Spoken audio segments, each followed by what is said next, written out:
Assalamu alaikum wa rahmatullah and jazakallah. We got a decent turnout, inshallah. Alhamdulillah today. This will be, inshallah, our last lesson before I believe you guys will be breaking up for your holidays. I'm going to get straight into the lesson. We do have a spare table here. Any of the guys want? Some seems to be a congestion at the back. Right, let's get straight into it. So last week, we were discussing Fatiha itself. We were discussing some of the virtues of Fatiha. We spent a fair amount of detail understanding and appreciating Alhamdulillah Rabbil Alameen and Ar-Rahman Ar-Rahim and the concept. I made some interesting questions in regards to God being all loving, merciful. The difference of Ar-Rahman Ar-Rahim, even though linguistically the words have been derived from the same trilateral root, the word Rahama, and how it means womb. So we discussed all of these issues, and I believe inshallah we're going to continue from Malik Yawmiddin. I would really encourage you guys, as I'm teaching this, make sure you're taking your notes, because there's a fair amount of detail that I'll be discussing. As usual, as I encouraged last week, these sessions are not just lecturing and preaching. This is critical thinking. If you have any questions, as I'm explaining it, if I'm explaining it, just raise your hand, and I'm more than happy inshallah to answer. If I want to be discussing or answering that question as I'm going to go along, then I'll tell you that I'll be discussing during the session inshallah. Right, so let's start from Malik Yawmiddin.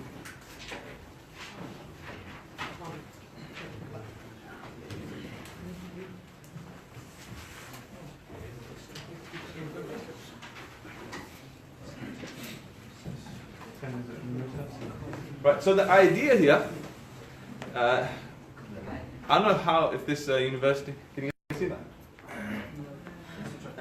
Switch off the light. Don't switch off the light. Do we switch off the light?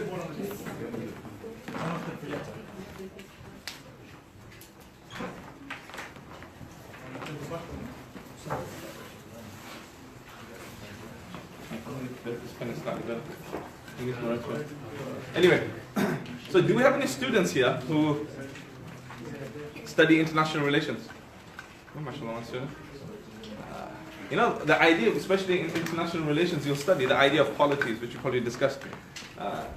Now, the word sovereign, who can tell me what the word sovereign means? I won't speak on you, but if you do know, it'll help. I didn't even know what the word sovereign means. Yes? Kingdom. The idea of kingdom. The idea of kingdom can be included in the word sovereignty. Because in one qira'ah it's Malik Yawmiddin, and another qira'ah is Malik Yawmiddin. Slight difference of meaning there. But the general understanding seems to be very similar. The word Malik, we can say, is the one who's sovereign. Sovereignty for a polity meaning a land or an area that's absolutely free from external control. So if you can say, for example, the UK is a sovereign country because even though we're part of international organizations such as NATO, the UN, but in terms of internally how the country runs, you're actually free from external influence. Because we have our own parliament, we have the monarchy. So the idea of sovereignty is that you literally run the shots inside the country. Here, when we say Maliki Yawmiddin, we're saying that absolute sovereignty, free from external control, for absolutely everything that exists, belongs to God. But Allah subhanahu wa ta'ala is emphasizing a particular day on this verse, when he's reflecting the idea of sovereignty. And that's what we want to discuss.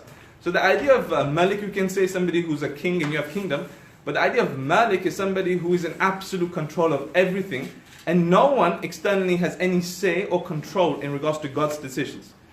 Now, if you remember, I said that a lot of Quranic themes, Meccan Quran has 3 themes. What was theme number 1?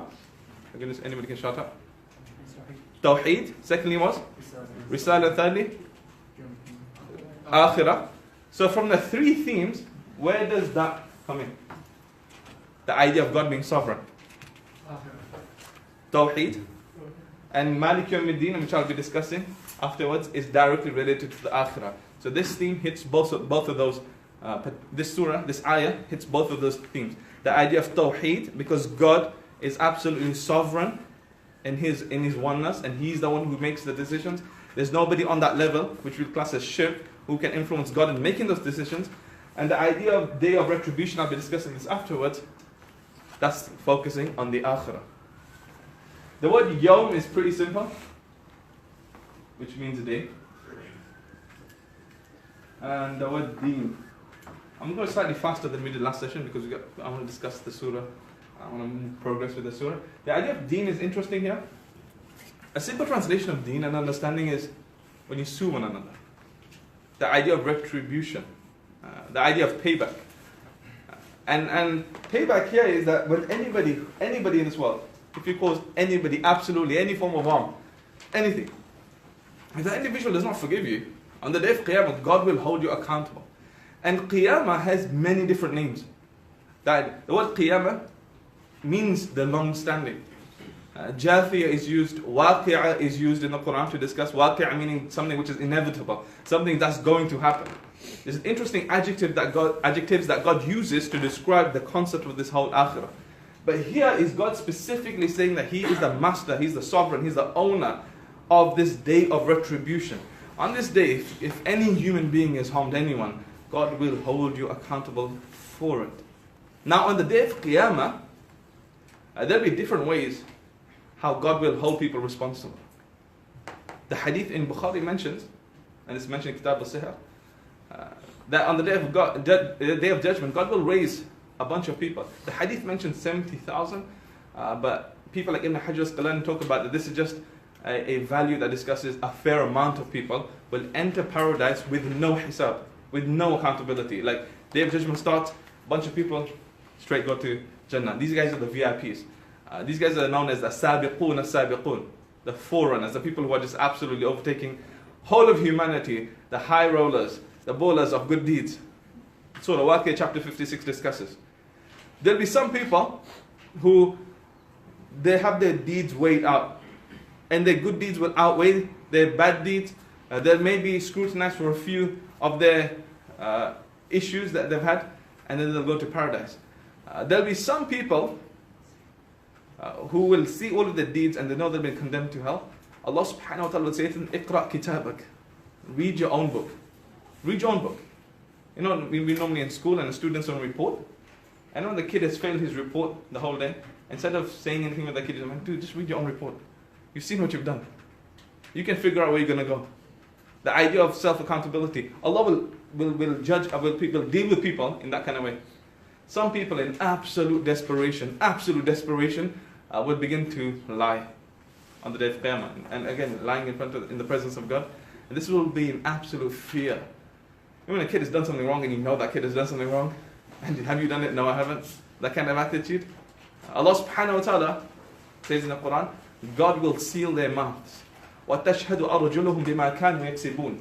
In Surah Yasin, God says that their body parts will begin to confess the sins that they engaged in. People's body parts, the idea of your feet and your legs, any sins that you use to perpetrate those sins, those body parts will then speak against you on the day of judgment. And this is no joke. This is not some kind of fairy tale stories. There's an interesting hadith that I always share with my students. There'll be one individual who will come on the day of judgment. The Messenger of God say this hadith is reported in Abu Dawud, that this guy will have so many good deeds, like mountain loads of good deeds. The hadith uses the word mountain loads of good deeds. And he'll think, man, I have to be going to paradise. I must be going to paradise. And then somebody else will come on that day and say, well, remember that day when you swore at me? And the angels are there present. Everything has been witnessed. God is the one who's passing judgment. You cannot tell or tell lies or get away with it. Now the currency of the akhirah is what? What's the currency? You know when you go on holiday, bird exchange you have? What's the currency of the akhirah? Deeds. That's the only currency you'll have. And when people have been condemned to hell, they will ask God in absolute desperation, give us an opportunity to go back to this earth. Allah says that if you could turn the whole earth to gold to ransom yourself, it still wouldn't be accepted from anyone. So now, Allah, when this person has been found guilty, in this world, when newspapers write something slanderous about a celebrity, you can go to court and they have to pay damages. In the akhirah, the damages you'll pay is that your good deeds being transferred over. And it'll be faster than online banking. Angels will literally take those good deeds straight into that person's account. And this will continue. Now this person thought that religiosity was the concept of just praying to God and just continuously focusing on the ritualistic aspects of this deen. But socially, he caused people so much harm. He caused so much harm people socially that another person will come and another person will come and another person come, until his good deeds will be finished, and the queue isn't finished yet. People are still there. People are still there. Allah will then instruct that people's evil deeds be transferred onto this person's account because he has no good deeds to give to other people and damages. And the hadith ends with that this person will be thrown into hell face first. And why I'm saying this here, not to spoil anybody's evening, is that we have to really emphasize the importance of socially how we cause people harm. Like, if you were to understand this, an interesting Jewish philosopher came with this concept. It's similar to Islam. And if you have God at the top here, and you have you there, and you have other people here. Now, if there were sins that were between you and God, for example, I never prayed Fajr Salah this morning, and no one's going to raise this brother here and say, well, why didn't I pray Fajr Salah? It's got nothing to do with it. I have to seek God's forgiveness directly for that. If I never give zakah, that's between me and God. But the idea is that what I call third-party sin. Third-party sin. When somebody else is involved in disobeying God, then that's double the problem. Because not only have you violated God's commandments, you've also usurped somebody else's rights. And therefore, on this day of suing, this person will come there in order to exact revenge. So, for example, if you, like I said, you've cheated somebody, you've stolen somebody's money, you've sworn at somebody, you've offended somebody, you caused anybody harm, this person will come to you on this day to seek revenge. And he will get it. And that's why it's so important. Some of these statements have been associated to the likes of Imam Abu Hanifa, but haven't been substantiated. But the statement is true nevertheless. When he says that if I was crazy enough to ever engage in ghibah meaning backbiting, speak ill of someone, WhatsApp, social media, take a picture of someone, who's checking who's with who, what's going online, everything. Because if I was to ever speak ill of someone, I'd rather speak ill of my own mother. If I was to engage in ghibah, I'd rather do ghibah of my own mother. And the students like, man, some people on earth, why on earth would you diss your own mum, man? Why would you start on your own mum? Because if anybody was deserving of my good deeds, it would be my mother. I wouldn't give it to someone else. The whole perspective was so different. Because of the consciousness of God and awareness of this day, it would influence every aspect of their life. As opposed to us, and I'm saying this not in a patronizing way, I'm saying this in general, that a lot of us think that Islam is just religiosity which is restricted to ritualistic practices. If I pray my salah, then I must be going to heaven. No, that's just one part of your deen. If you happen to grow your beard or wear a hijab, or to observe or go hajj instead of going Hawaii, that's just one part of Islam. But socially, if you're causing other people harm, then these are the biggest losers. بِالْأَخْسَرِينَ أَعْمَالًا. In Surah Al-Kahf, Allah subhanahu wa ta'ala talks about. And this is what you have to be so mindful over. And that's the idea, is that if you're doing good deeds, and sometimes university students come up to you and say, well, my ustad, we used to go to my ustad, ask for advice. The same advice I always give to the university students. Like, what should we do? How should we protect our deen? How do we get to paradise? And if I was to say to you the same thing, a lot of us would think, if I fast during the day, stand all night in qiyam wa layl in tahajjud, then that's my only way of going to paradise. My ustad would say, do the halal things and stay away from haram. Stay away from haram. And that's it. All the supererogatory stuff, it will come slowly. Sometimes Jannah is just staring you in the face when you just have to be courteous towards your parents and caring and empathetic towards your siblings. But sometimes we associate the idea of religiosity to something which is so far beyond, we raise the bar so high, when it's something which is so simplistic. And the idea of the consciousness and awareness. And if anybody was to ask me, how can we summarize the whole Quran? What's the number one premise of the Quran, the objective, the focus? I would say it's one thing, and that's increasing in the awareness of God. Literally. That's just the awareness. You pray salah, you give zakah, you go hajj, you help in charity. Any good deed you do, it should equate to the awareness of Allah. You fast only to be more aware of Allah. God doesn't need you to starve. Honestly, God doesn't need you to starve. God doesn't increase in His greatness if you end up starving in the whole 30 days. But the idea is that if you stay away from something that's halal, food, for God's sake, that's the same discipline you're supposed to demonstrate outside this month when it comes to disobeying Him in regards to sins. And that includes not harming other people. So when God is the sovereign of this day, Animals, people ask what will happen to the animals. Well, the Quran also answers that question. The hadith discusses this in the hadith in Tirmidhi, where the Messenger of Allah says that if an animal, the Prophet gives this example of an animal with horns, was to gore another animal and cause it harm, and then the one which was harmed at the Day of Judgment will have an opportunity to retaliate, and then they'll be reduced to dust and cease to exist. Game over, finished. Now, when those who have been condemned to hell will see this scene, they say, Ya laytani kuntu turaba, mentioned in the Quran. They will say, if only we were animals and were reduced to dust. Because now the animals have ceased to exist, but the punishment is for eternity. That's a really interesting, deep concept. When our ulama would talk about the past, when Sahaba would be reading some of these verses, I wasn't just praying Malik Yawmiddin, trying to copy Sudais and sound really nice saying it, but it was an internalization of these words that affected and influenced every single one of their actions. And it's so important to actually appreciate that. On another point, understanding why God is using the idea. You know, when you go for a job application, and you know, everyone, regardless how much charisma and charm you have, everyone gets sometimes a bit nervous with interviews. Now, if your uncle or an extended family member is the CEO of that firm, you know that even regardless of how bad you do the interview, somebody will put in a good word for you. Hopefully you'll get through. Now God is saying that not only are you going to experience this Day of Judgment, which is inevitable, you will go through it, but I own this day. I own this day. I'm the sovereign of this day. All shots are called by God only. And why here? Yes. Why is it that animals are turned to dust even though they have a life as well? Why have they been? Well, the exact reason why is that's exactly what God has willed. They have no other function besides that. Because in Surah A'raf, Allah says, everything in this world has been created for us as a means, and besides that, they have no other purpose objective. Even animals do recognize God, but that's a whole different concept. But the idea is that they have not this concept of going to heaven or hell. That's exclusive for humans and jinns. I'm saying something. Yeah, so on the idea of sovereignty is that on the Day of Judgment, right, God saying He owns this day is, like I was saying, if you know that particular CEO, you know He'll pray in a good word for you. Even the prophets, the perplexity, the trepidation, scared on that day. Allah talks about the idea of al-Qari'ah. Allah talks about heaven, of hell as Hutama, the crusher, the different levels of just hell. That even prophets alayhimus salam will be scared on this day. Prophets, the greatest human beings, will be scared of this day.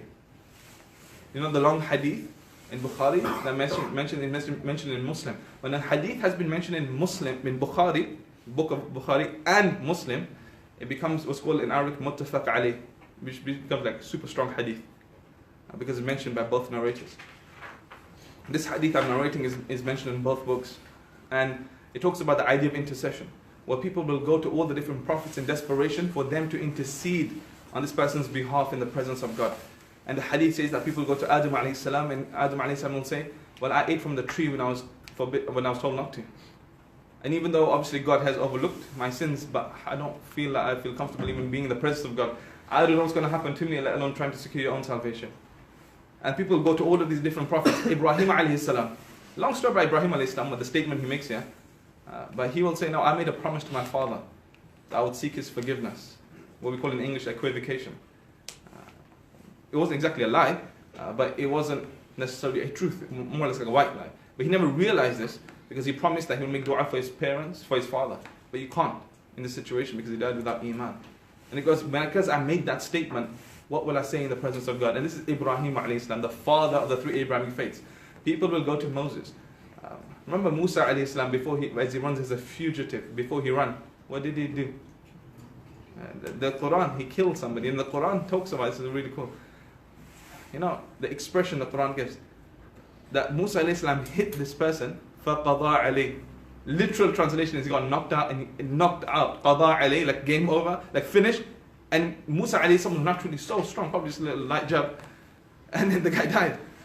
Now Musa alayhi salam, when he ran his fugitive, he said, well, I've just killed a nafs, that's not nafs, and I've killed a nafs, I've created, and obviously God will overlook me, but I'm still responsible for that. And therefore, God also rejects the Trinitarian idea in the Quran. And this next verse, people will go to Jesus alayhi salam, Isa alayhi salam. And Surah Ma'idah discusses this in a fair amount of detail. Remember, people take Jesus to be a savior, a Lord, part of the three, God the Holy Father, the Son, and the Holy Ghost.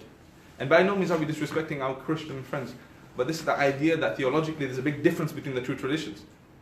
And Allah subhanahu wa ta'ala in the Quran will ask Isa alayhi salam. Now obviously Isa alayhi salam is absolutely innocent. And why is God asking him? Because God is establishing justice here. Because there have been billions of people who believe Jesus to be a son of God. Allah will say to him, did you tell people to take you and your mom as gods besides Allah, that you are part of the Trinity? Just being asked will be so difficult for them to just to deal with. Just be put on the stand. Sometimes you just have to be a witness, and just the stress of it. Isa alayhi salam will say, "In kuntu qultuhu faqad alimta." Oh God, if I had said such an absurdity, such a blasphemous, heretical statement, then you would know it. And ta'lam al-ghuyub, you know everything of the unseen. Now my point is that if prophets are in this kind of stress, then you can imagine an average person. And the hadith ends with when the people will go to the Prophet sallallahu alaihi wasallam. On this day he will be given what's called liwa'ul hamd, the flag of praise. Special praise will be unlocked for the Messenger of God to praise Allah in a way he's never been praised before. And he will fall into prostration. And only for Qiyamah to commence, the Messenger of Allah will have to praise Allah for Qiyamah just to commence and start. And then he will intercede on people's behalf. مَنْ ذَا الَّذِي يَشْفَعُ إِنْدَهُ إِلَّا بِإِذْنِهِ. In Ayat al-Kursi on the third juz of the Quran, God says, who will intercede on your behalf except with God's permission? And we believe there will be exclusive people who will be able to do this. So my point is that God is saying that if all of humanity will be in this trepidation, it's God who owns this day. So you're trying to reflect Allah's qudra, His power and His ability. Right, questions? Go for it. You just said that who other people will be able to intercede. Is it only possible Allah to intercede? That's a really good discussion and a point in regards to who can intercede. So we believe primarily it will be the Messenger of God who will intercede. But a lot of the ulama, especially when writing Tafseer such as Jalalain, some mention that this will also be mentioned in the Kathir. We believe that some truthful people, Siddiqeen, Shuhada, Salihin, as I'll be discussing later on, will have that opportunity to intercede. Those people of paradise who have been able to go there the first time and not paying any time in hell, they will also have the privilege of interceding on their family members' behalf. Those who have pleased God. Let me burst somebody's bubble here. You know the idea that somebody says, if you memorize the Quran, you can intercede on people's behalf. I've had some of these weird jinn baba sahibs, those weirdos, who says, when you die, just make sure you have this buried with you in your coffin, then this will answer Munkar and Nakir in your grave. Or just, on the day of Qiyamah, pay me this amount of money, and the day of judgment, I will intercede on your behalf. If prophets can't intercede, then who is this Babaji going to intercede on your behalf? But my point is there will be some people who will. Now, the Quran, the hadith that talks about people who have understood the Quran, the hadith says, Sahib al-Quran. Sahib al-Quran, meaning a friend of the Quran, literal translation. As somebody who's like, your life just revolves around the Quran. You like praying, you like reciting, you like applying it, understanding it. It's applicable in every aspect of your life. It's not exclusive for a hafiz or a hafidah, somebody who's memorized the Quran. And I'm saying this as somebody who's memorized the Quran, so I'm not trivializing his. I've memorized the Quran myself. I'm not trivializing the importance of memorization, but the Quran has not been sent down only to be memorized. It's been sent down to be understood and applied.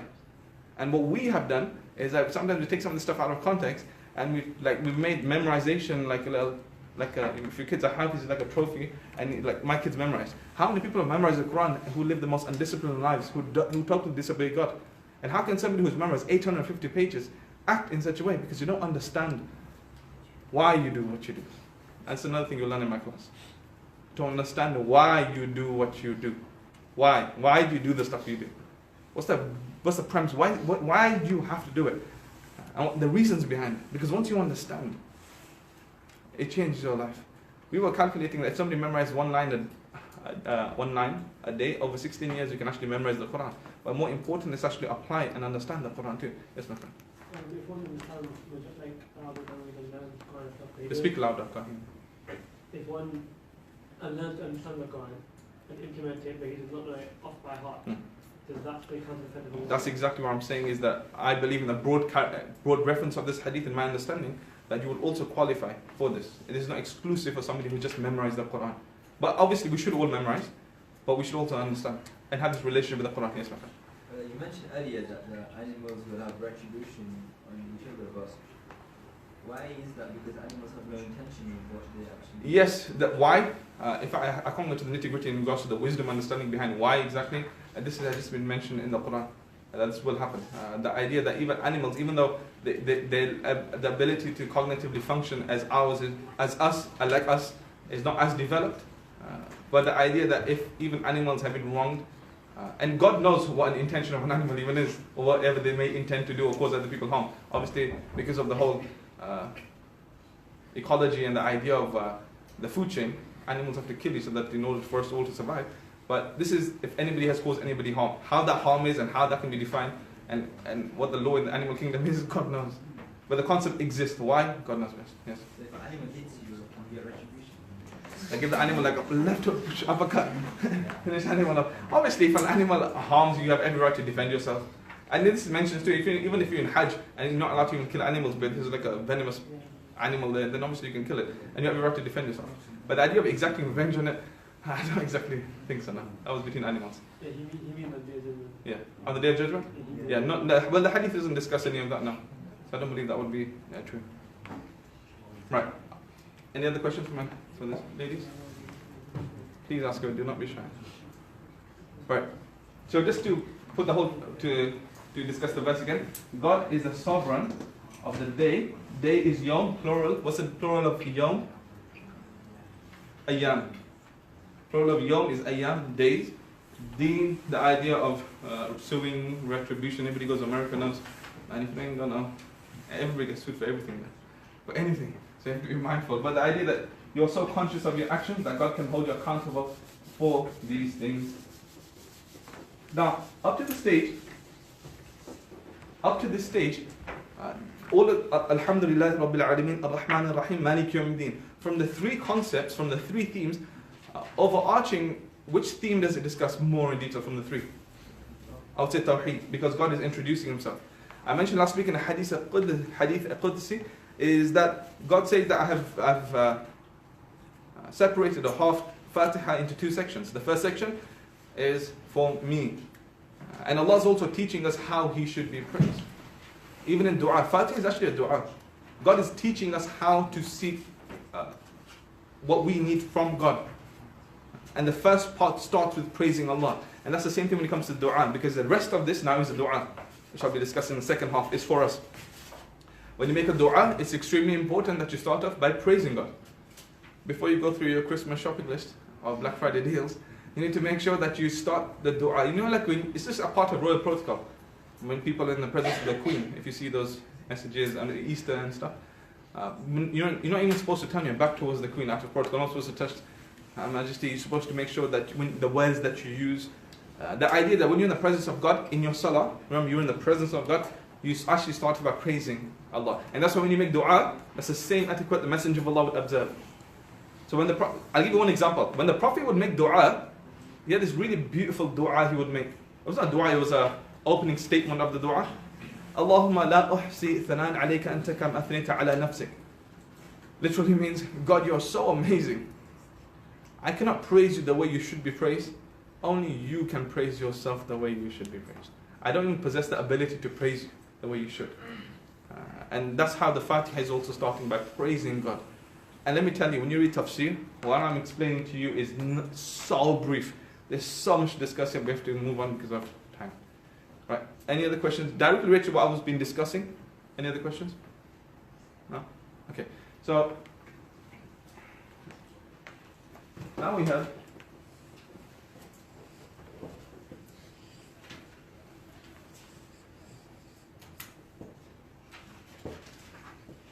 let's discuss the first half of this verse.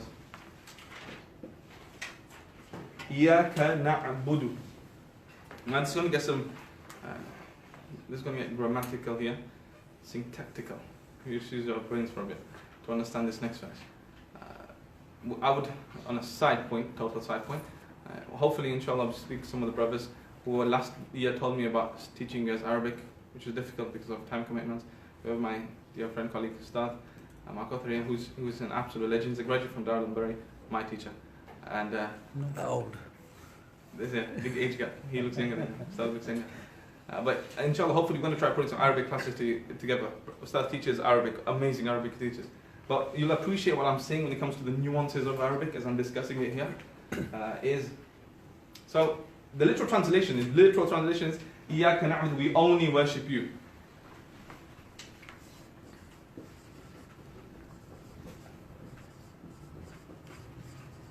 We only worship you. Now, let me discuss this word first, and then I'll discuss that one. I'll discuss this one first, and then I'll discuss that. Now, the word na'budu has a root meaning. When something has a noon at the beginning, it makes it into something which is plural. First person, we. If I say a'budu, I worship. I worship, or I am worshipping, or will worship. The idea is that we will continuously worship. So we only worship you. And the word ayn, ba, dal. Ayn, ba, dal. What does that spell? Abd, which means slave. Now, there's this in the Quran, when you study, there's this amazing relationship between the verses. The previous verse and the verse to come. In English, they call that reciprocity, the relationship between two verses. And in the previous verse, if God introduced himself as Malik, what's the opposite of somebody who's a master? Slave. And that's what this verse discusses now. That if God is saying that I own this day, you can say master, you can say sovereign, the king. If God says I own this, day, and somebody the being is so awesome, and you want to sign up, God says, well, this is the opportunity to actually sign up to serve the master. And the idea of abd, when God uses the word abd, now if I call somebody else my slave, it'll be something which is derogatory, not very pleasant. But the idea is that when God, the most highest accolade God can confer upon anyone is when he calls you his slave. When he calls you his slave. That's the highest accolade God confers in the Quran to anybody. And therefore in the Quran, Allah subhanahu wa ta'ala says, in the 15th juz when he's discussing Isra, Subhana alladhi asra bi'abdihi. Glorified is he who took his slave by the night journey from Makkah to Aqsa. So the idea of that night journey, Allah uses the word abd, and a poet says, وَفِيهِ الْعِزُّ لِعَبْدِ الذَّلِيلِ. For a disgraced slave, there's honor in serving the master. We find honor in serving Allah when he uses the word abd. And I was discussing this earlier last week with some of the Birmingham bunch. The idea of abd is, even in this world, somebody who works in the department for education or any department within government, if you work in that department, you're classed as a civil servant. Even though you have the word servant attributed to your job description, you serving the Queen, she probably doesn't know who you even are. But there's some form of honor in that. I'm a civil servant. I'm working for the government. But the idea here is that we are enslaved to God. So when he uses the word abd, it's the highest accolade God confers. Now, what I'm trying to say is that when you translate, my problem is with translation, you don't appreciate the nuances. So follow this now. Make sure you follow this. The word abd, linguistically, can encapsulate two different meanings. In fact, it can confer more than two meanings, but we're just restricted to two. It doesn't only mean worship. So the idea of abd here is of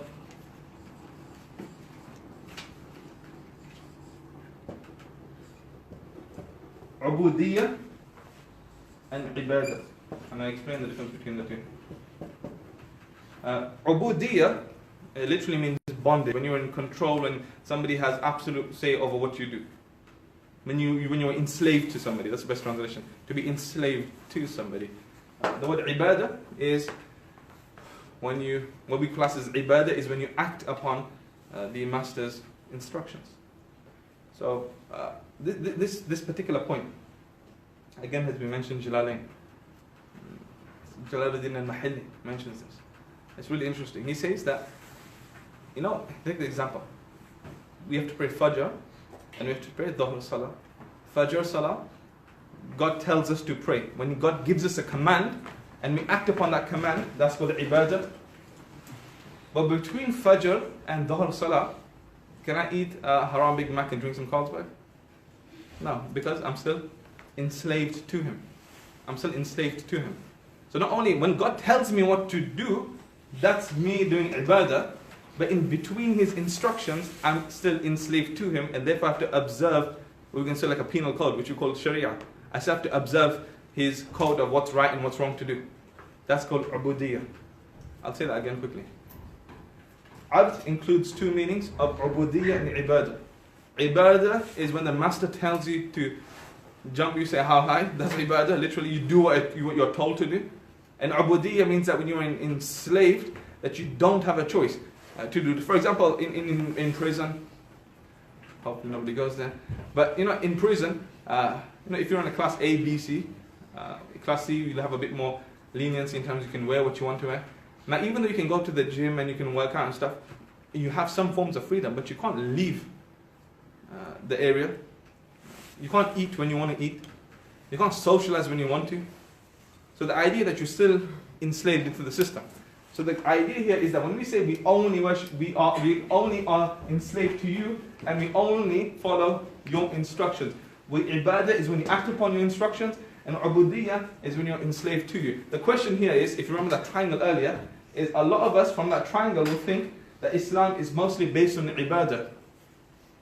So we may be praying, but a lot of our Islam we don't highlight is our ubudiyah, is our servitude to God. How are we acting in regards to, besides praying the salat, besides and the other aspects of our life, are we still following what God expects us to do at all times? So ibadah may be on point, and for some people even that's not on point. But when the other aspects of the life, the ubudiyah, they don't live a life of a obedient servant. They're disobeying God's commandments continuously. And mostly that's to do with other people, socially. It's called mu'ashara in Arabic. Anyway, now, any questions on that point before I move on to another point? Yes, my friend. Can't some forms of enslavement, such as restraining yourself, be acts of ibadah? Yeah, that's excellent. That's a really good point. You can add to that. The idea of self-restraint and self-control. When I was saying earlier, I mentioned that the number one objective of the Quran is to increase in God consciousness. I didn't add how. How is taqwa? It is self-restraint, self-control, consciousness, awareness, ijtinab, staying away. And that's totally included in that meaning. Excellent point. Anything else? If you don't understand, I'll repeat this again. Did we understand this? Yes, no. Yes. Good Shaykh. Any questions? Right. Now let's move on to another point. Let's discuss here. Now in Arabic, for those who may speak Arabic or understand Arabic, you see that there's pronouns that we use. You, they, we, she. So you could have said in Arabic, this would have made sense if you would have used the word na'buduka. We worship you. You don't have to say iyaka. You can say na'buduka. Grammatically, that is what you're supposed to do and say. So for example, in ka is a pronoun referred to for somebody who's in front of you. Kuba is for two people, kum is for plural. If somebody study Arabic, ki kuma kunna for female. So when you say salam, you go to the road of the Messenger of God, Assalamu alayka ayyuhan nabi. We send our salutations upon the Prophet when you are there. We use a singular pronoun. When we say salam to each other, we say Assalamu alaykum. We use the plural out of respect, even though you're saying salam to one person. Right? This is out of just respect.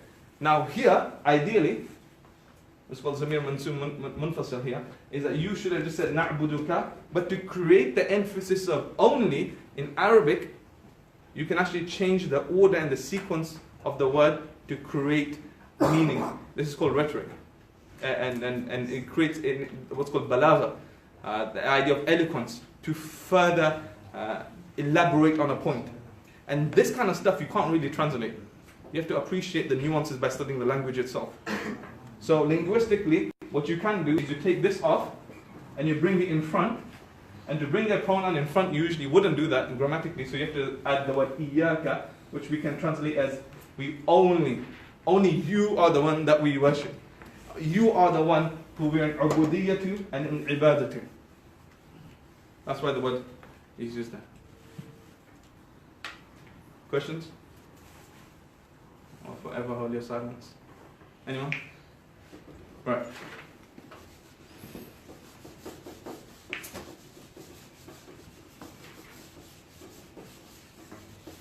The second part of this verse.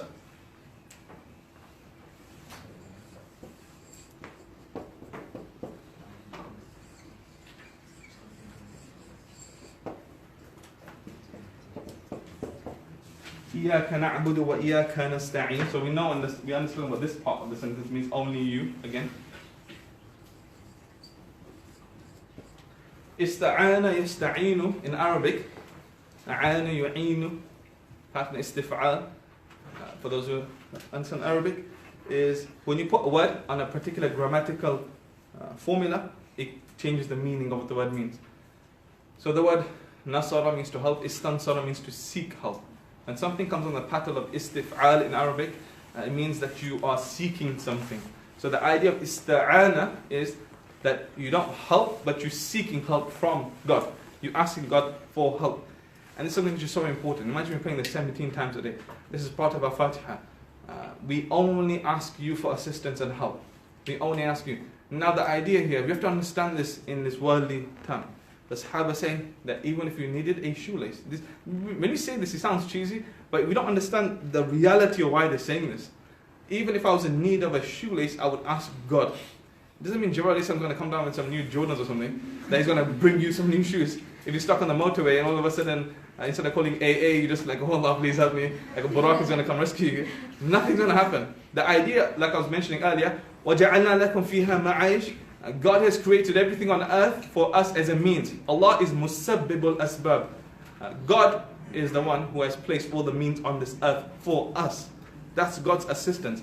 And even then we're supposed to go to Allah, ask Him first. What we do is that we go exhaust every single avenue, and then we say to God, oh Allah, like, I'm so dead, nothing's going to happen now, please help me. If I pass my exam, and then I'll do this and this and this and this. And we shouldn't be doing that either. That's another side point. You know, if you have an exam or anything, and you say, you know, God, if I pass, then I'll give £50 for my student loan, which I don't know if I took it in the first place or not, but I'll use that in your charity. And if this happens, you shouldn't be making those kind of du'as. And the hadith actually says that this is how Allah takes charity from a stingy person. Because you don't make du'as which are contingent. You say, oh Allah, I'm going to give this money in charity, and whatever is the best outcome, we pray that it's something which is beneficial for me. And it also means that if you end up not giving your dissertation on time, not attending lectures, daydreaming in class, and then stay all night in Qiyamul Layl and think something is going to happen, some miraculous angel going to come and start writing for you, it's not going to happen. Because you haven't used the means properly. I had a student of mine, this is real, I had a student of mine who was in the we have in our school, this kid, we invigilate exams. This kid is, before we start, and this guy has a pen and he's blowing on it. I know what the heck is wrong with this guy. Either his pen's run out or something. And he goes, no, sir, I'm reading Surah Qalam on my pen. So I can write, so the words will come to me. Like, dude, you messed around for the last 5 years, nothing's going to help you. And this kind of hocus pocus superstition is driving us pretty insane, especially if you come to subcontinent, man. It's insanity. That's what I'm saying. It's important that when you ask God's assistance and help, you're only asking Him for help. One of the reasons we can say, because in Catholicism, we have this concept where you have to go to the priest. They used to have this concept in the 16th century called indulgences. But that's why Martin Luther ended up leaving the Christian church. It's because you have to end up paying the Pope money to seek for forgiveness or to secure salvation in the hereafter. In Islam, the middleman is cut out, including the messenger of God, in absolute respect. That we directly worship Allah. We don't go via anyone. We have to directly ask Allah subhanahu wa ta'ala. And it's something which is so important for us. And we don't only, الَّذِينَ يَحْمِدُونَ اللَّهَ فِي السَّرَّاءِ وَالضَّرَّاءِ. The Quran mentions that true people who are connected to God consciously are those who remember Allah. Not only when things are tough, but also not only in adversity, but also in prosperity. When the tough gets tough, when it gets tough, this life gets tough, that's the time when you remember Allah. Like even when you're in your good times, you realize what you class as a good time is a good time, but it's still God giving you His ni'mah, and that's a responsibility too.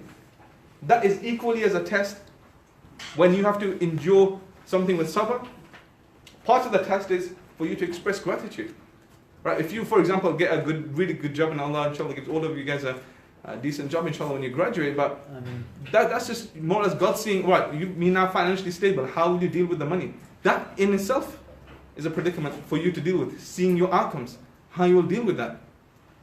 And most likely when you're on overdraft, how will you deal with having no money too? Right? The idea of having sabr and the idea of also having stuff.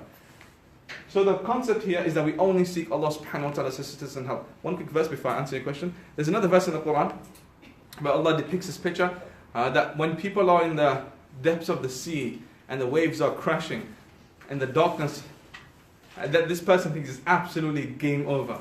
Allah says, مُخْلِصِينَ لَهُ الدِّينَ. This is when all of a sudden you start exclusively calling upon Allah only. Allah, help me, help me, help me. And then the moment God takes you to shore, you engage in His disobedience. And Allah says this is some of the worst types of slaves Allah has on this earth. That what we say, use God on time of need, but when everything's kind of calm, we go back to that disobedience. What should be our attitude towards medicine? Do you take Excellent question. Yeah. What should be our attitude towards medicine? I have my Ustad, Shaykh al-Hadith, from Jami Ulum al-Quran, grand patron. And he used to do the same thing with us too. He used to say this. He takes a fair amount of medication. He's in his late 70s, 80s now. And with his medication, the hadith says that if you need something, you pray Al-Faatiha as a cure. He says, I take all my medication, and on my medication, I pray my Fatiha to physically and spiritually cure me. And that's our approach. That is, the medication is a means on this earth. If you are ill, you have to take those means, but at the same time, spiritually, like you would also follow the sunnah of the Messenger of God. And when he would be ill, he would take those things, means, medication, whatever it is, at the same time praying a Fatiha over it. So there's no necessarily contradiction between science and Islam. They actually are, I would say, linked to one another, and it's absolutely fine. But remember, who gave that person the ingenuity and ability to even create the cure for that medicine? It comes from Allah. Yes, my friend. What is the ayah for you said that everything on the earth means? Surah Al-A'raf on the second side. Now, وَجَعَلْنَا لَكُمْ فِيهَا مَعَايِشْ قَلِيلًا مَا تَشْكُرُونَ. And just before Allah talks about the idea when Shaitan was told to prostrate, which Allah mentioned that 7 times in the Quran, that passage, second side of Surah Al-A'raf. I can't remember the first name on top of my head. Yes? You know how you said about cutting out the middleman? We're just asking pious people for dua. Oh, that's going to open a can of worms. The idea, if I start discussing, that's going to take me a fair amount of time. But I'll just discuss the basics. Now, theologically, some of you may disagree with me. I'm not here to argue my viewpoint over yours. You can believe what you want, whatever rocks your boat, I'm cool with. But I just say just the basic general idea here is that if you have somebody who's a teacher, somebody who you know is righteous, and you request dua from them, I think there's absolutely no problem in that for a righteous person to make dua for you. And one of the reasons why we pray in jama'ah is because hopefully somebody there is decent, and because of them, hopefully our prayer will also be accepted. So that's absolutely fine. There's no problem with that. But the thing is that we sometimes make it over the top, like OTT with some of the stuff too. Like, try and make a dua for yourself. Like, obviously a pious dude has some connection, but we don't have to just keep on banking on somebody else's connection. It's about time you start checking your own. So we should have this kind of balance. I think our community sometimes go way over the top with this stuff. You should be making dua for yourself. Ideally, somebody makes it for you, that's just good, alhamdulillah. But you making dua continuously also, so there's no problem with that. Yes, my friend. Sorry, just back briefly to Iyaka. Yeah. So Iyaka, to me or to most Arabic-speaking people, means to you. Yeah. So where does the term only you? Because only. Yeah, because the why is the word only comes from the sequence of the structure of that sentence. Only because the fact that it has been brought before the fi'l and the fi'l and the fa'il is here, because the subject is there. That's the reason why the word only comes from, just because of the sequence and its order. That's the only reason where the transition comes from. Okay. It's called mansub munfasal in Arabic grammar. Sure. Any other questions? Okay. Last verse, and then inshallah we call it a day. It's already been an hour. Already been an hour.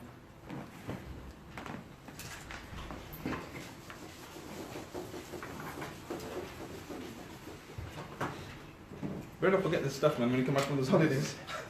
I'm watching season 6. Alright. So, إِيَّاكَ نَعْبُدُ وَإِيَّاكَ نَسْتَعِينُ. This verse is actually beautiful.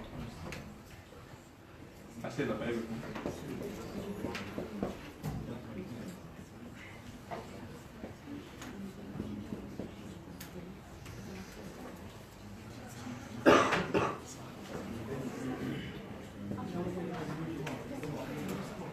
Right. Inshallah, we'll have the next 5-6 minutes or so on this verse, and then we'll call it a day, and we finish inshallah. Right, now, the whole long introduction of God, all praise and thanks belongs to the sustainer, nourisher of everything that exists, the most compassionate in His mercy for something that is extreme but limited, and that part of God's mercy that has longevity to it, which is exclusive. Malik Yawmiddin, the sovereign, the master of the day of retribution, where everyone will be sued. We are only worshipping you, O Allah, when you're ibadah and you're ubudiyah, when you're only asking you for assistance and help. Full stop there. All that was just us groveling to God literally and recognizing His greatness. Right. You know when you normally, this is a human example, not the best example, but you know, when you're at home, when you, like, you and your parents, when you were kids, this used to happen, when you need to go out with your mates, man, you tell your mom, I've hoovered the floor, my bedroom is clean, everything is just so perfect. You try to do everything to make sure your parents are happy with you so you can get what you want. Xbox 4, or it's like there's something, Xbox 3, wherever she runs out. You want to do something, you want to get something out of it. The idea is that you praise God so much. The whole Fatiha is on this word here only. Ihdina as-sirat al-mustaqim, which is simple translation is guide us towards the straight path. But I don't like translations, but I'll just translate this.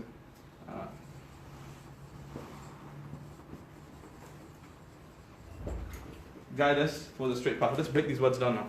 So we have the first word, this word number 1. The word ihdina. So I said, in terms of etymology, in terms of the where the word is derived from, is derivative is what we look for in the dictionary. And then when it's used in its istilah, meaning it's in its Islamic sense, it means something. So the word ihdina comes from the word hidayah, which means guidance in a general sense. But linguistically it comes from the word hadiyah. What does hadiyah mean? Gift. And the idea of hadiyah is the had tahabu, as the Messenger of Allah says, exchange gifts and increases this mutual love for one another. But the idea here is that the biggest gift God can confer on anyone is what? Guidance. The biggest gift God confers upon anyone is guidance. The biggest gift God confers on anyone is guidance. You have to appreciate it. You can have absolutely nothing in life, but God has favored you with the fact that He's guided you to even recognize Him. So we're asking Allah subhanahu wa ta'ala for that gift of guidance. And that's why every time you go to a khutbah you hear, مَن يَهْدِهِ اللَّهُ فَلَا مُضِلَّ لَهُ.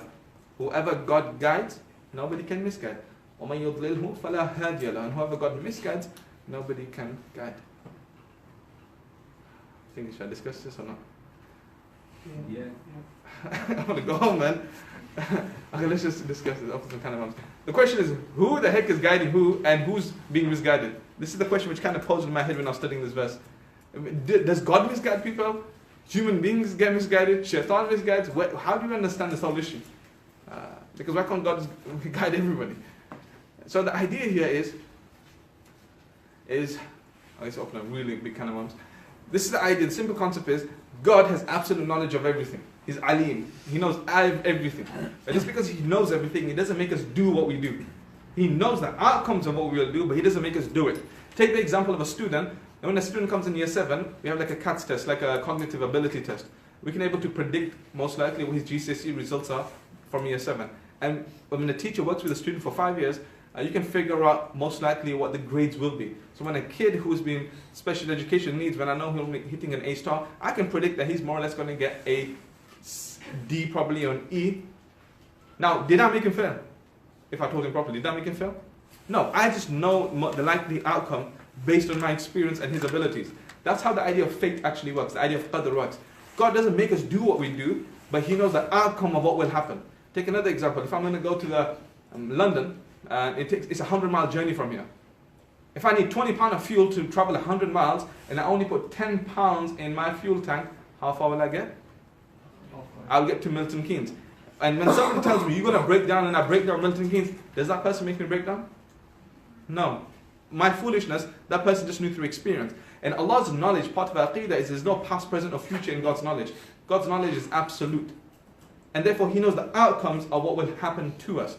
So when Allah subhanahu wa ta'ala says that people are misguided, some of the key reasons why people are misguided is, number 1 is your nafs, which means your desires, your absolute lack of self-control. And therefore in the Quran, Allah subhanahu wa ta'ala talks about the 3 types of nafs. You have nafsa mutma'inna, you have nafsa lawama, and nafsa amara. Shall I read this? Yes.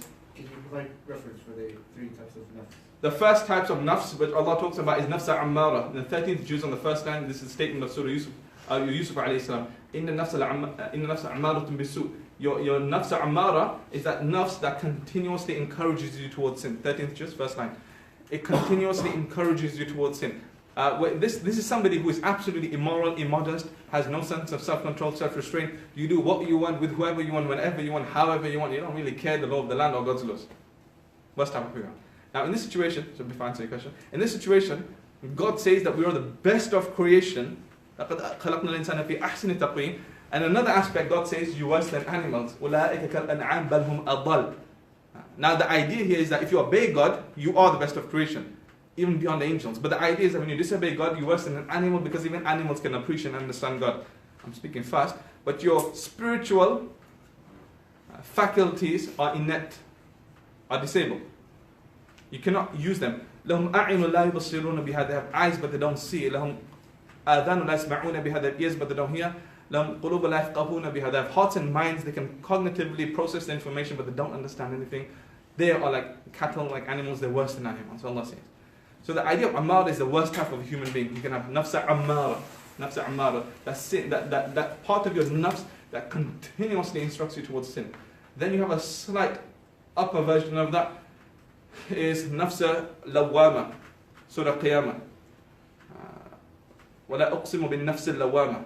Surah Qiyamah, God says that take the oath by the nafs lawama is most like with average Muslims are, where you try to do a bit of good and you end up doing bad. You know that yin yang thing, good versus evil. You listen to a really cool lecture and then you pray the Isha and you made the intention for tahajjud, but you now wake up for Fajr kind of thing. That's what nafs lawama is. You try your best to control yourself, but somebody just annoyed the crap out of you and you just end up like going ballistic on someone and think, oh my God, I shouldn't have done that. That's the nafs lawama, where you're trying to do good but you end up doing bad, and then you do istighfar for it, and you try. This continuous good versus evil internal struggle. And then the last type, ya ayyatuha nafsul mutma'inna. Well, Allah subhanahu wa ta'ala 30th juz saying, the nafs mutma'inna is your tranquil nafs. But everything, this Allah says, the highest type of nafs. When you show so much self-discipline, self-control, that everything that you do, touch, see, walk towards just increases you in the obedience of God. This is where the people of the pious people, the righteous people, the prophets alayhim salam, are on the highest stage of nafs. That's mentioned in 30th juz. Somebody had a question? Question? Yeah, the first two. Yes. Would that be an unbeliever and believe? Yes, you can be a amara and be a Muslim, but not a very good Muslim. Because somewhere in your heart still lies this concept of oneness of God somewhere. And one day you will hopefully qualify to go paradise. Yes. What's the third one again? So you have amara at the bottom, then you have lawama at the second, and mutma'inna at the top. Mutma'inna from the word itminan. We use the word in Urdu. Peaceful, tranquil, nafs. Where what tranquil, what my students call spiritually hench. You're just spiritually high, man. Your perspective on life. I done a whole discussion about nafs mutma'inna. I'm not talking about it. It doesn't mean I reached there. I'm struggling. I'm probably in amara stuck somewhere. But the idea is that the mutma'inna is that, man, everything around you is going wrong. If you look at the life of the Prophet 23 years is nothing but just difficulty. But you are so conscious and connected to God that you operate on a whole different frequency. It's almost inexplicable what I'm saying here. You operate on a whole different frequency. When you think all the odds are stacked against you, you see everything in your favor. When Hudaybiyah, where the Messenger of Allah was, every condition was against him, he said, no, this is fine. And actually worked for him. When he in his defeat in the Battle of Uhud, he comes back and he's saying to the Sahaba, there's no problem in this, it's fine, it's from God. When he loses his child, he's actually crying. But he says, we don't say anything against Allah which is inappropriate. And he's dealing with that grief. It's that inner perspective that the way you see the world changes based in your awareness of God, realizing that this world is finite and you can deal with those issues because you don't want to jeopardize your infinity. What I'm saying is pretty deep here, but this is what the Quran talks about, the highest level of a believer. You have the idea of somebody who's just a Muslim, and then you have somebody who's a mu'min, and then you have somebody who's a muhsin. You know the hadith we have? And then in the Quran, there were some Bedouins who came to the Messenger of God and said, we become Muslim, amanna, we believe. And the Messenger of Allah was told, tell them that no, you qul aslam, just say that you become Muslim, you just submitted yourself. Muslim is like the foundational stage. But then a mu'min is somebody who not only believes in the articles of faith, but actually appreciates, understands, and applies that in everyday life. And then ihsan is level of mutma'inna, and ta'bud Allah ka'annaka tarah, fa'in lam takun tarahu fa'innahu yarak. You worship God as if you can see Him, and if you can't see Him, then He can see you. The idea of seeing God and this kind of stuff, whole different perspective, whole different frequency. Like I'm saying, spiritually high, man. It's just next level stuff. Right, let's quickly move on to this now. So that back to the premise of the question is that who's misguiding people? We have here, number one, primary cause is your nafsa amara and your nafsa lawama. Number two, الذي يوسوس في صدور الناس من الجنة والناس. Al-Khannas is the idea of shaitan. Now, your nafs and shaitan together, these two are like a deadly, toxic, lethal combination. So, waswasa yuwaswisu in Arabic, when a syllable is mentioned twice, it creates a meaning of something that's done continuously. Like zalzala, like an earthquake which happens continuously, seismic waves, clash of those tectonic plates.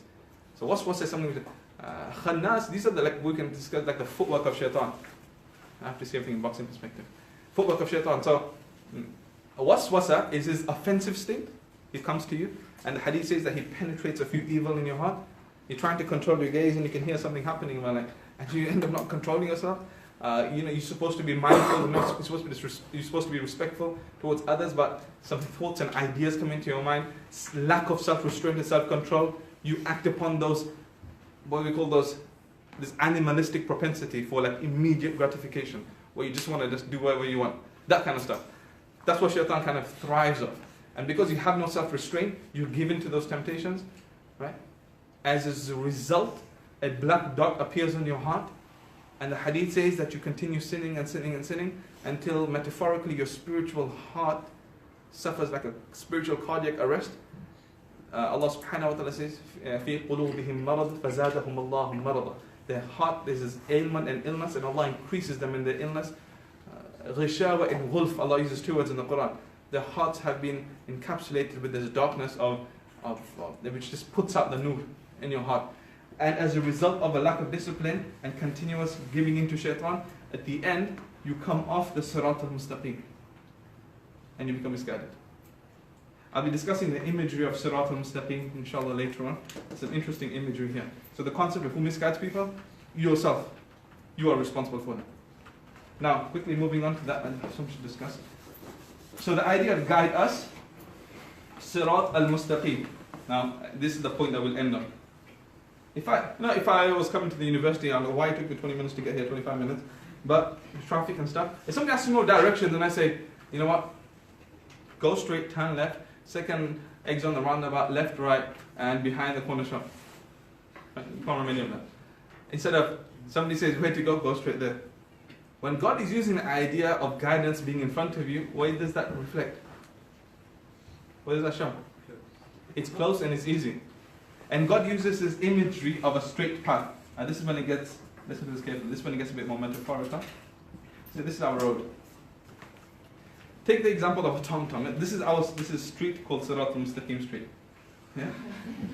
Sesame Street. Yeah, we are on the path of Sirat al-Mustaqim. This is the journey of life. Right? This is the journey of life. We're traveling through this. I mean, some people have probably like some old school bangers, some people are driving Maserati, some people are driving Bugatti, some people are riding bikes, just like 750 all the way, and getting there quicker. This is your destination, final destination, the movie. ETA, we want to go to Jannah, estimated time of arrival. Yeah? Now this is where we're traveling.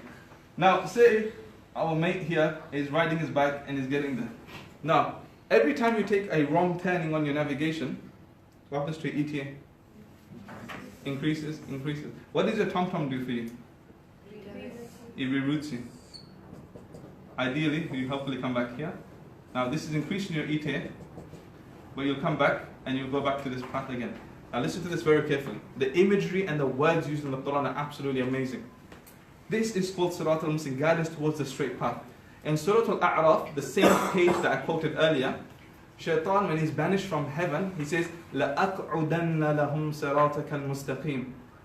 I am going to sit for sure and divert people off the Sirat al-Mustaqim. If there's a diversion on the road, you need to take another route. Most likely, hate when the M69 is closed now. If you end up going all over Birmingham to get back in on M6. But the ETA keeps on increasing. Shaitan says, my whole path is I'm gonna cause a blockade. That's my objective. So I can lead as many people to the wrong route as possible. So the ETA increases to go to paradise.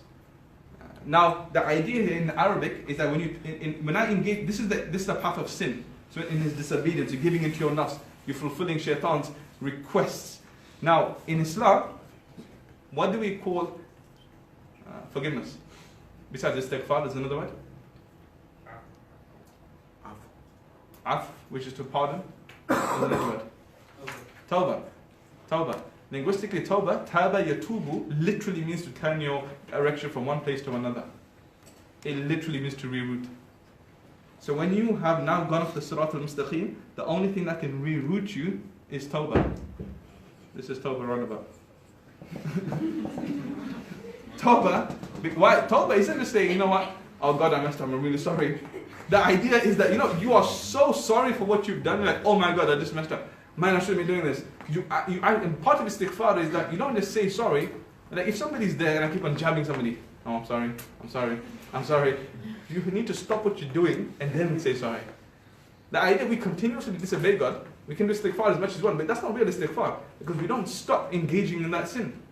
Part of istighfar is not just a verbal utterance. You can get a big tasbih and howl around your neck if you want to do this tasbih continuously, but if you don't stop engaging in that sin, وَكَانُوا يُسِرُّونَ عَلَى الْحِنْثِ الْعَظِيمِ, chapter 56, Surah Al-Faatiha.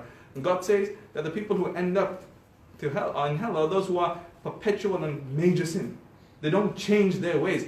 Habitual sin, major sin. And then we have to not think about our lifestyle. What are sins in our everyday life that we continuously engage in, which take us further away from Allah? Take us further away. That can be anything, major sins. Not praying your salah, like I said, not giving your zakah, socially causing harm to other people. So the idea here is that we're asking Allah subhanahu wa ta'ala to guide us towards this straight path. And hopefully this image will make sense to you when you pray. Yes, ma'am. Is it Sirat also a bridge on top of Jahannam? Yes, so the idea here, this is not referring to that. Even Ibn Kathir says that this implicitly implies that bridge when people have to pass off the Sirat. Between hell, a bridge between heaven and hell, and people will have to go through. That can be included in it, but this verse wasn't sent down to refer to that. إِلَّا وَارِدُهَا. Another part of the Quran, Allah discusses the idea. Any other questions? My sisters have no questions. Any other questions for Madam before we finish our session? Right, you guys have been excellent. Jazakallah. Have an excellent holiday, revise, study, and inshallah we'll catch up on this when you come back.